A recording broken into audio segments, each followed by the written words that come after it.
שלום רבותיי, עלינו להבין בפרשת שלח לך שאנחנו נקרא בעוד כמה ימים בעזרת השם מה קרה, איך אנשים כאלה צדיקים, ככה רש"י אומר, אנשים כל אנשים שבמקרא לשון חשיבות באותה שעה כשרים היו.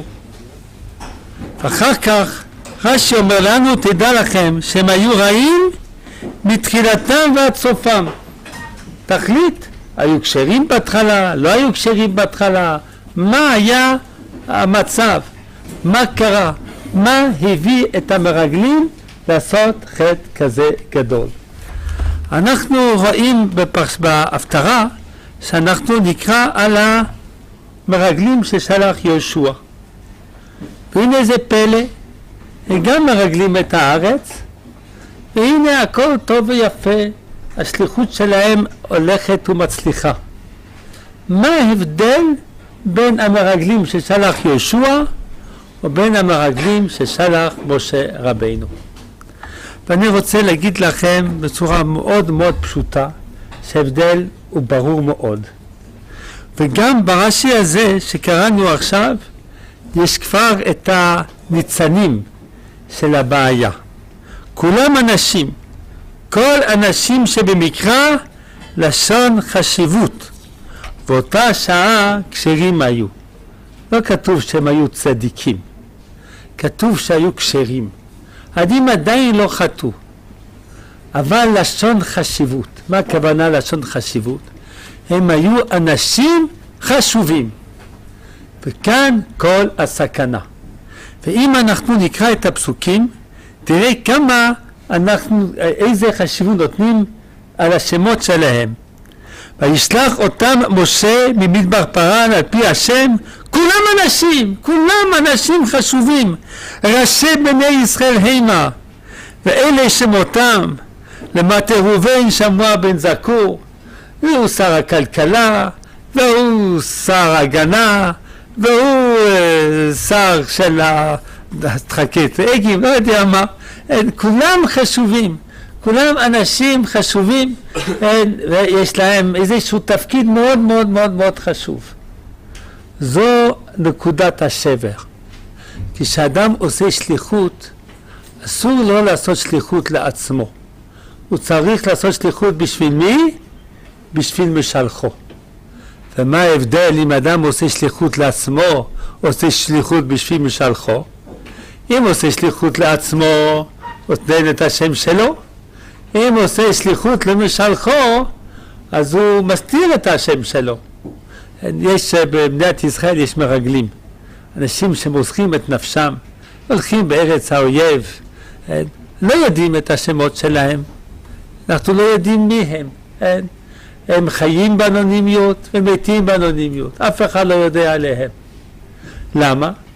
כי הם לא מרגישים עצמם חשובים, כל החשיבות שלהם זה השליחות שלהם, וזה ההבדל עם המרגלים ששלח יהושע.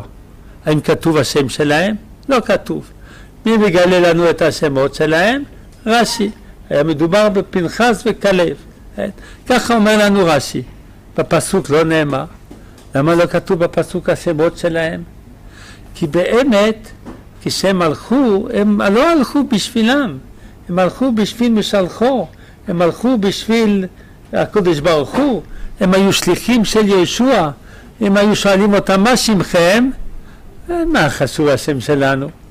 אני שליח של יהושע, אנחנו שלוחים של יהושע.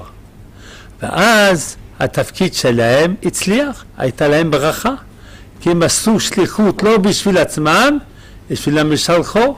אז הכוח שלהם זה כוח של המשלחו, שלוחו של יהושע, צדקות יהושע שומרת עליהם, שלוחו של ריבונו של עולם, ריבונו של עולם שומר עליהם. אבל פה הכל התחיל אלה שמותם. הגיעו כולם לצלם אותם ולהעביר את התמונות שלהם ב8 בערב בטלוויזיה, ולהעביר את זה בוואטסאפ אחד לשני, את השמות של המרגלים, של אלה שמרגלים.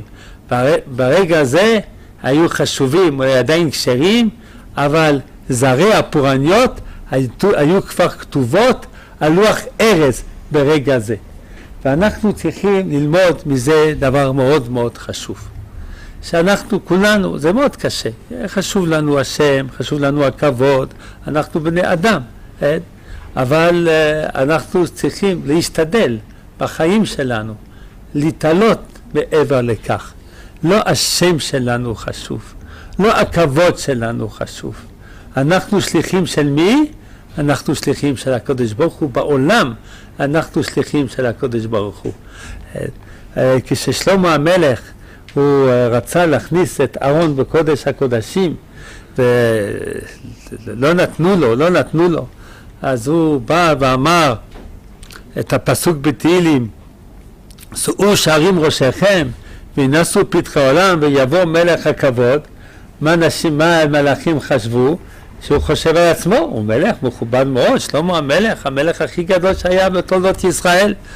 מה כתוב בה? אומר לנו המדרש, מהו השערים לבלוע אותו? אז הוא מיד תיקן, מי הוא זה מלך הכבוד? זה לא אני, השם צבקות הוא מלך הכבוד סלע. אמר השם צבקות מלך הכבוד סלע, השאירו אותו, לא בלעו אותו. זאת אומרת שאם אדם מבין שלא מגיע לו שום כבוד, כל הכבוד הוא להשם יתברך, שאנחנו הולכים לצבא, ודאי הולכים לצבא, יש בזה כל מיני סיבות. הולכים לצבא, זה גם טוב, אולי אחר כך פרנסה, זה נותן לנו כוחות, זה נותן לנו משמעת, נותן לנו, אנחנו מתבגרים, זה נכון. אנחנו קודם כל צריך ללכת כדי לשרת את השם יתברך. שאר הדברים הם תפילים. אנחנו לומדים תורה. אני רב גדול, נעשה מבחנים, יקראו לי רב, יקראו בפניי כשאני הולך. לא טוב. זה לא בשביל זה שבן אדם עושה. עדיין אדם צריך לעשות את הדברים, לשרת את השם יתברך, לתת כבוד להשם יתברך, לא לתת כבוד לעצמו. כשיש חיפוש של כבוד, אז הכל נופל. אם כן, הבעיה של המרגלים הייתה, שאני הודעתי כבר מההתחלה, ואלה שמותם, שהם היו חשובים כמו שאומר רש"י, חשובים אפילו כשקשרים, אבל מעט מאוד הולך להיות פסולים. ואחר כך רש"י אומר שהם היו פסולים מההתחלה ועד הסוף, כי סופם הראה על תחילתם שהכבוד הזה היה כבוד מדומה ומסוכן. ואנחנו צריכים ללמוד מזה, כל אחד ואיתנו, להשתדל להיות שליחי השם יתברך, לא לעבוד בשבילנו, אלא לעבוד, לשרת את השם יתברך. תודה רבה לכולכם.